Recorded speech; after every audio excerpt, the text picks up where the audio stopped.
In the heart of the forest, where sunlight dances through leaves, walks a bird so stunning. It seems to have stepped out of a dream. This is the Indian peafowl, or as many know it, the peacock.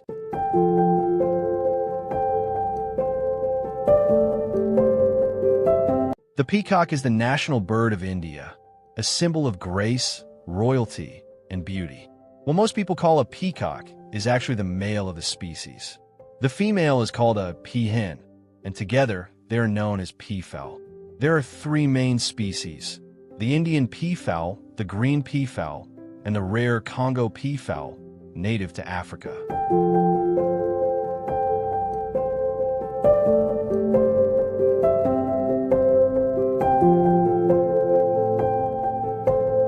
Peacocks are best known for their spectacular tail, called a train. It's made up of over 200 iridescent feathers, each with an eye pattern that glows in the sunlight. But this isn't just for show.